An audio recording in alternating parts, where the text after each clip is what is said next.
I dive deep with my former client Junayde, aka Jay Kaizen, about building a following of over 2 million people, transforming money beliefs, and the different planes of consciousness that allow you to create more of what you want. Enjoy. Jay, appreciate you being here today. I met Jay, I don't even know, a couple years ago. I saw you on TikTok ripping, and you were in St. Lucia, I believe. And my family's from the Caribbean too, so I was like, oh, this is a dope brother in the Caribbean doing this thing. And then shortly after, I hit you up on Instagram, and then a little while later, we started working together. So I'd love for you to introduce yourself, and and then we can dive in. My name is Junayde Mackenzie, aka Jay Kaizen. I have garnered quite the following, millions of followers online from spreading my insights and simplifying concepts around spirituality, health and wellness, psychology, philosophy, all that. And Kyle here helped me turn my gifts to become a very, very good coach slash mentor. And yeah, man, that's what I do now. I'm a coach, mentor, helping, whether you call them conscious creators, creatives, anybody with a dream that they feel they need my mentorship with, get followers, get eyeballs on their stuff, create movements that help the world evolve. That's what I do now, man. So yeah, 100%, bro. 100%. Yeah, no, it's beautiful, man. It's beautiful because I think one thing that I really admire about you is you grasped kind of pretty early, like the value of attention. And I think it can be something in the spiritual space where we can almost act like we're above things. And so I'm really curious, just from your end, when you think about attention, like what is your relationship to attention, and what was kind of like that moment where you were like, all right, no, I'm gonna be intentional about attention? Or did you ever have a moment like that? Okay, so the first insight that made me realize that attention was the whole game, not even just like part of the game, but the whole game, is because remember, I don't have a background in specifically spiritual content. It was more always comedy and trying to garner a following to become some sort of, I always knew I had a somewhat of a gift when it came to communication, but I didn't really know how I wanted to monetize it. It wasn't until I had my spiritual awakening, my psychedelic induced spiritual awakening, that I realized, okay, there is nobody in this space right now that is using, like, there's nobody in this space that is simplifying concepts enough. Kind of, it's really weird. In this spiritual space, it seems as though everybody is trying to talk about ego death with an ego. It's like they want to be known. They want everybody to know their qualities. For me, at that point, I was like, real fuck me and everything associated with me. I just want to get this information out to as many people as possible. How do we do that? What is the most ancestral way that we have communicated for years? Storytelling. So I got this concept of a dad and a son talking about spiritual concepts. The dad teaches the son spiritual concepts. Hey dad, how do chakras work? Hey dad, how do angel numbers work? Etc. etc. After about 2 series, which was crazy, like literally 2 series, the angel number series, doing 111 to 999, and the laws of the universe series, I blew my account up from, I think it was on like 200k to 1 million in 1 month, bro. And that's when I realized, okay, this is the game. Just attention. And then you can convert that attention in a myriad of ways, however you want. So that's a little about my story, bro. Dude, it's beautiful, man. It's beautiful because it's one of those things where you have to, in a way, be intentional about it and be open to receiving that, to like receiving that much love and judgment and eyeballs and all that. So it's really cool, bro, that you like tapped into that and just had that awareness of like, oh, this is the game. Yeah, but it definitely didn't come easy though, because it was one of them ones where a whole year before that point where I got to 1 million, it was every day I said to myself, there's no way I can't achieve this goal without, making at least 3 videos a day. I was just grinding it out. And it wasn't until I, like you said, started to become more intentional with every single second I'm taking away from other people's lives. That's when everybody started to respect my content more, because I started to respect their time more. Like in the content itself, you're like, I'm gonna make it so that I respect their time of viewing it. Is that what you mean? get straight to the point, number one. Make sure that like if they're tuning in with me for a minute, they're going to be locked. They're going to forget they're watching anything for the whole minute.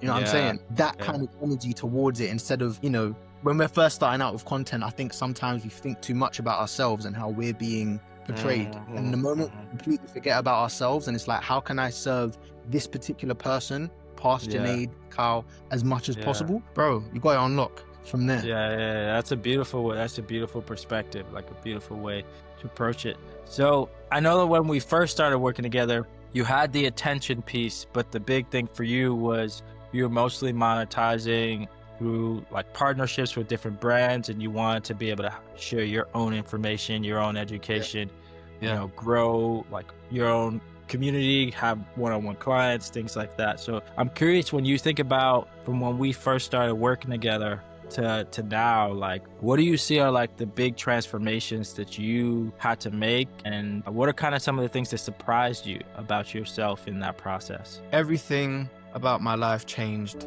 when I started to do coaching. Everything. My relationship, the way I viewed helping people online, the way I viewed making money online, everything. Of course, yes, I'm making a hell of a lot more money now than I was then. That's like, I guess, primary number one. As Nipsey said, get you some money and you're going to feel different easily. But what I realized, the most profound transformation was that I began to live what I was teaching way more. Like before this point, I was just a content creator who had a supplement company. I had all of these things going around, and don't get me wrong, I was financially stable, but I didn't feel like I was being the change I wanted to see in the world. In my head, this community and being a coach, it was this distant dream. It was like, I have to be this type of person in order to coach somebody. But I realized you only become that person when you take the leap to say, okay, now I'm ready to become a coach. Let me get on this call right now and listen to this person's problems and reflect back to them, in a sense, their own answers. It's not, it's nothing to do with me or my own qualification. And so that understanding, it made me realize this is extractable for everything. Every single person I talk to is a client. And my woman that I've been friends with for like 9 years, nearly 10 now. Before, it was kind of like going through the same motions that 99% of people go through in a relationship, right? I have my needs, I have my struggles and my desires. She has hers, and we butt heads. But now that I understand what it means to be a coach and just human psychology in general, thanks to being a coach and what you taught me, it's like there's always an opportunity to understand somebody else's point of view and therefore strengthen your own. And because the relationship is skyrocketed, my finances skyrocketed, even my health, it's just being the change that I want to see in the world has only able to do that through starting this work with you. Yeah, that's beautiful, man. Yeah, that's so valid, right? Because we can look at the results, but overlook like the person, right? And what's the shifts on the personal level that you have to go through. And I love how you talked about how it went into all areas of your life. So I'm curious to hear, if you're able to describe sort of like the identity shifts or the growth as a person. You alluded to some of them, but if you were able to get more into the nitty gritty of kind of like what it took for you, like what it required from you, but also if you could just describe sort of, you as, what does it mean to embody it or to be it? Like describe a little more what that means for you. Like what does it look like? A big part of my transformation that I help people with, and just the thing that I've probably spoken about the most online, was presence, right? Like being here now and the power behind that. Before I started to coach, of course, I have to make everything harder for myself. So what I did was, with this, in alignment with this venture, I said, you know what? I'm also going to start traveling the world whilst I'm learning a new skill. And so that only amplified everything that I was kind of learning and implementing. But I guess the main transformation for me was understanding that in order to become this person, there is no future person. There is no future Junayde. There's only now. Future comes up on us and then it's now again. We're always going to be right now. And having that realization, and paired with the fact that there was no running away from the coaching calls, for example. that was the big shift, because with every other kind of online venture you have, you can kind of have shortcuts around it. Like with my supplement company, making videos, I can batch create content and then post it throughout weeks. But with this, it's kind of like, I guess some people see it as you're boxing yourself in, right? It's paid work. You're like, it's not as passive as other income streams. Yeah. But I actually like that. It adds so much to me, because every single coaching call, I'm showing up for this person, but I'm also showing up for myself, the highest version of myself that I've decided to become. Like now, you know what I mean? I'm sure you felt it yourself, bro. There's times you're feeling low, but you're like, I gotta tighten up, bro. I got a coaching call. We got shit to do, we got people you were responsible for, and it's very direct. Yeah, 100%, bro. One other thing that I know we spoke about a lot was your relationship to money as well. So can you talk a little bit about, just how that was impacted by our work, and just your journey with how your relationship with money has impacted you as a person? This is a big one, bro. This is a really big one, because before I had a lot of money blocks, as you know. I had a lot of kind of money blocks is just self-worth blocks at the end of the day. Yeah, like, facts. Feel like you're worth charging this amount of money, this, that. But the biggest thing that completely shattered my perception around what it means to command money from the universe, from different people, is understanding that money is but an energetic agreement. That's all it is. It's nothing. And I think you said something along the lines of this, was just like, you decide your price and you decide how much you're worth. And I think at the start you were telling me, bro, your perceived value is way more than what you want to charge right now. And I was like, that's so true. But right now I can't bring myself to charge $4,000, $5,000, $6,000. I can only charge this amount. But then as soon as I did start to charge 4, 5, 6, I realized really quickly, people are way more respectful of you and your time. They do the homework. They make sure that they are showing up for themselves. And that it goes back. You were saying, bro, it's an energetic agreement. It's nothing to do with the money itself. It's to do with the fact that this money is a representation of the energy they are going to put in with working with you. Facts. Yeah, bro. Yeah. After that, and the energy you're gonna give too, like exactly. The more, precisely. And from that point, it was like, I realized, okay, why can't I charge 5? It just means that I'm going to command more of myself, and I'm also going to command more of that person. And that's it. You know what I'm saying? But some people, they get cold feet, you know? They're like, oh, I don't know if I'm able to do that. Not realizing that you're only able to, you're only ready to when you do it. You know what I mean? Yeah. So, dude, that feels like a big theme that you're sharing. Like, you're only ready when you do it.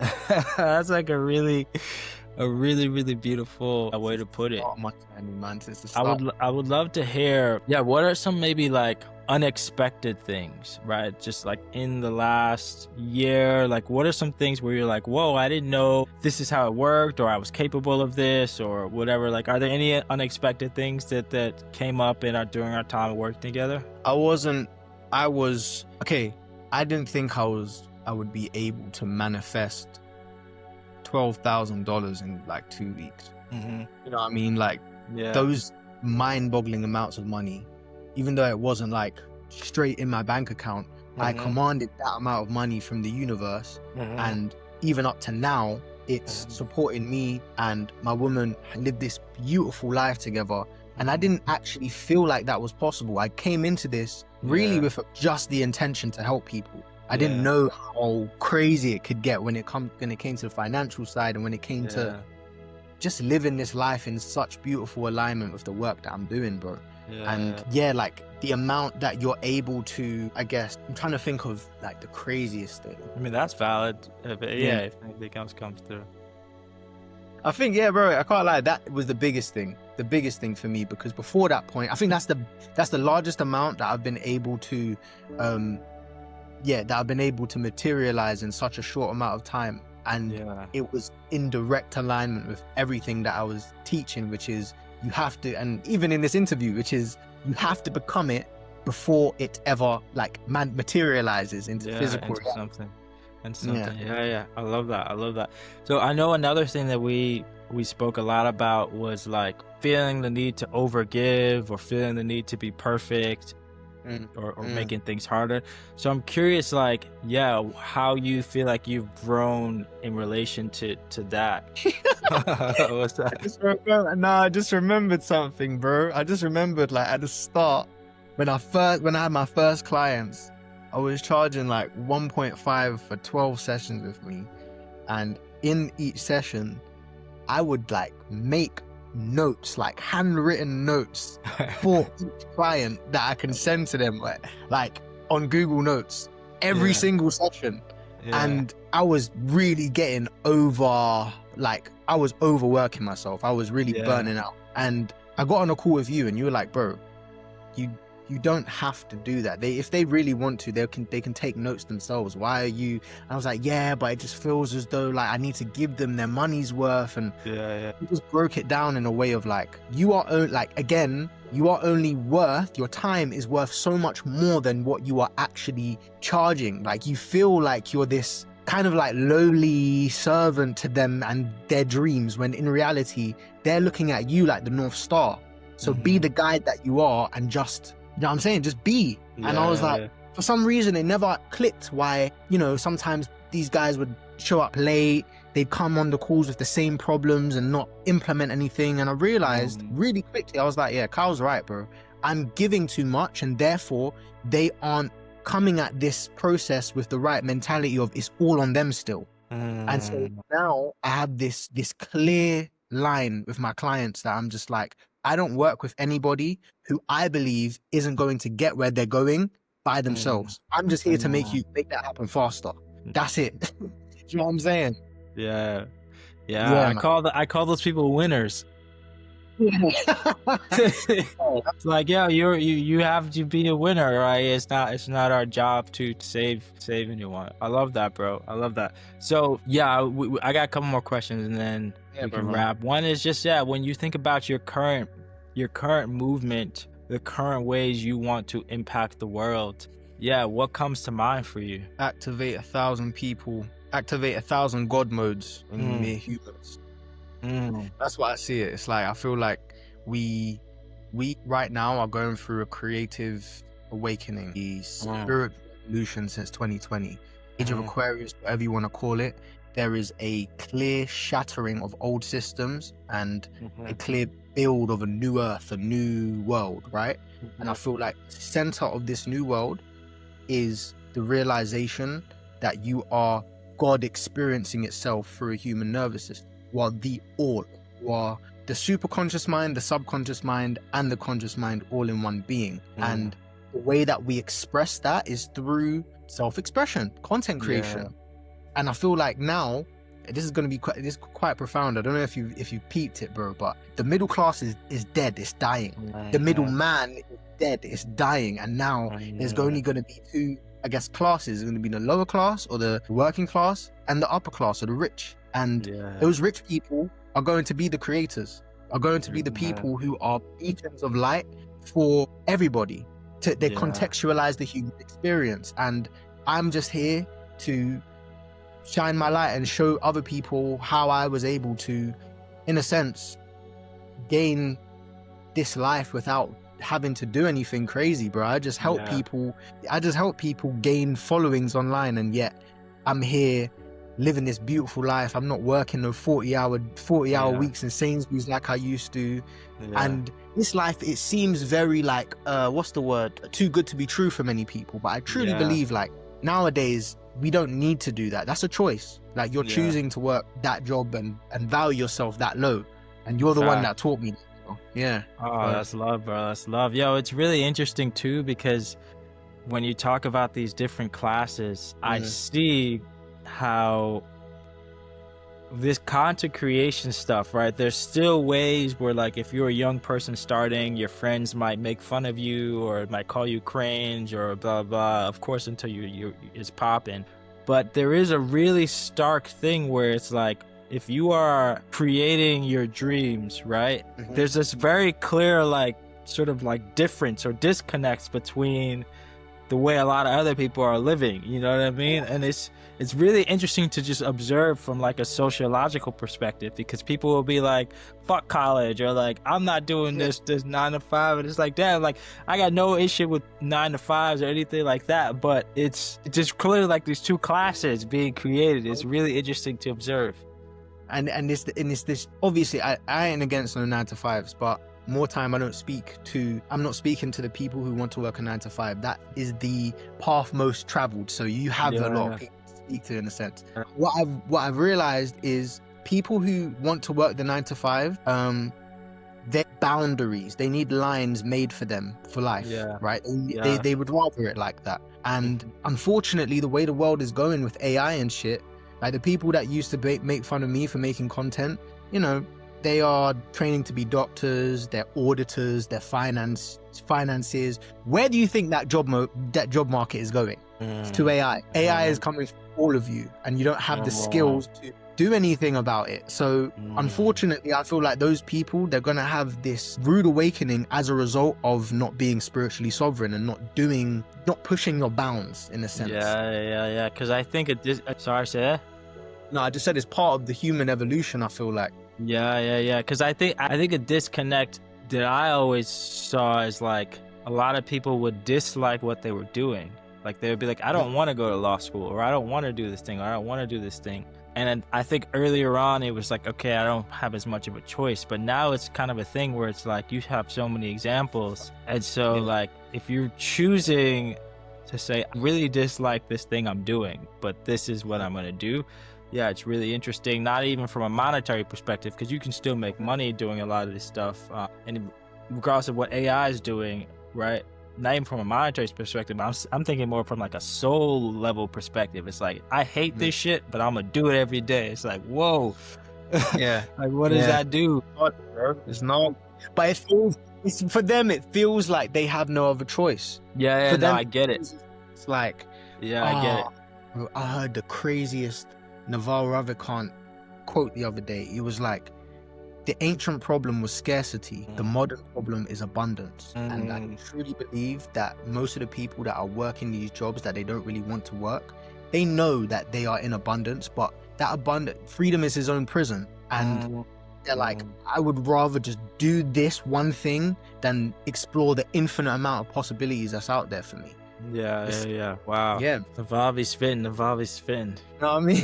You do me. So my last question is, where's it going? Yeah, if you had a message to give to people that were either on the entrepreneurial path or they wanted to, specifically people that want to take their gifts and be online and share it with people and probably run like mentorship, coaching, service, type for businesses, products as well. But if you had insight to these people, like what would be the one thing you would share with them that you feel would be helpful for them? How conventional or unconventional do you want it? Because I'm thinking like real big picture right now. Just go. Whatever, what you really feel like you need to say. You can say both. You can say multiple things too. I said one for ease, but if you like, I got 3 things. Say all 3. The first thing I'd share, the first thing I want to share is, please understand that you are always operating from 3 planes of reality at all times. There's the physical plane, there's the mental plane, and then there's the spiritual plane. You can call the spiritual plane the superconscious mind, all that is. You can call the mental plane the subconscious mind, which is this unfolding point of all reality, of this call right now, the words that are coming out of my mouth. It all comes from identity, programming, the seed, the realm of cause. And then you have the physical plane. The physical plane, once you do something, it's already been done. And I feel like way too much, like, let me just finish my explanation. Physical plane, the realm of cause. The realms of effect. The realm of effect. The realm of kind of physical reality. We want to, let's say, do all of these habits. There's way too much like focus on all you need to do is implement these habits as an entrepreneur and you'll be successful. It doesn't work like that, because that's still you're trying to change an effect by changing another effect. The universe, life doesn't work like that. You have to go all the way back to either the mental or the spiritual plane and realize for yourself that you have to become whoever it is that you want to be before you can actually be there. If you feel like in your mind, because bro, before I worked with you, before I started traveling the world and all this, I always had this vision in my mind of the person I wanted to become. And I placed so much importance. I put this person on a pedestal, and what that ended up doing, of course, was creating a massive amount of separation between where I was and where I'm going. And so I was always going nowhere fast, always feeling like I'm lacking every single day, until I realized, shit, I'm it. I lack nothing. I am it right now. And if I'm not it right now, then I'll never be it. So just fucking, like, you lack nothing. And whoever is watching this video, all you must do to achieve this grand life for yourself is choose that it is for you. I know it sounds so like unconventional and like what I can choose, but you tell them, Kyle, it's simply a choice. You got hella agency. Yeah, you know what I'm saying? Like, it's a choice, and everybody has problems, bro. At the end of the day, a broke man has problems, a rich man has problems, and it's deciding what problems you will feel most calm dealing with. You know what I'm saying? I don't want Elon Musk's problems. I'll be so real with you. I don't want to be a billionaire, bro. I want to be able to live this life to the fullest, go where I want to go, and then end with not broke, leave something for my kids. But the main thing for me is impact, love, helping past Junayde get through those hurdles in life. And I don't know how many past Junaydes there are, but it's been working for me lovely right now. So that's what I've got to focus. I love that. Yo, I mean, even a past Junayde is a pretty advanced person, but I see what you're saying. Trust me, you're right. I see what you're saying though about past Junayde. When I think of a past Junayde, I think of someone with a dream and ambition. That's like what I gather. Even when I look at those young photos of you, it's like, okay, this person's got a dream and they got ambition. And I think it's so interesting because, like, when we're young, everyone's always asking you, who do you want to be when you grow up? Like, who do you want to be? What do you want to do? And it's celebrated. Oh, I want to be an NBA player. I want to be a fireman. I want to be an astronaut. I want to make this. I want to be a YouTuber, right? And then you get to a certain point where people are like, who do you think you are to, like, actually be what you say you want to be? You know what I mean? It gets weird. It gets really, really weird. It's like, what? Like 15 years ago, you were just rooting for me, bro. You lit. You the next Beyonce, you know? So no, I think it's so valid. Just the intention of touching a lot of these souls, because there's a lot of people that are like, you know, past Junayde, but they don't feel they can do it. And then also, where was I going with that? I don't even know where I was going. Bro, but either way, you got agency.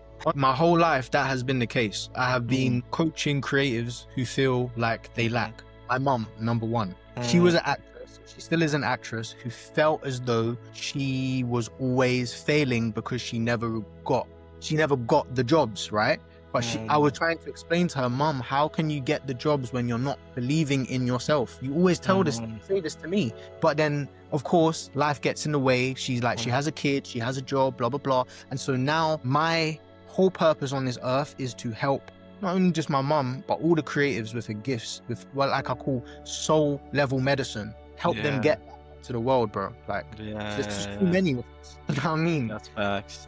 To get back to love, man. Yeah. We here. That's beautiful, bro. That's beautiful. Any final words before we wrap? I just asked you for final words, but I don't know if you have any other final words. If not, yeah, bro. You lack nothing, bro. You're perfect. You lack nothing. It's really perfect. Just listen to your heart, follow your dream, man. That's it.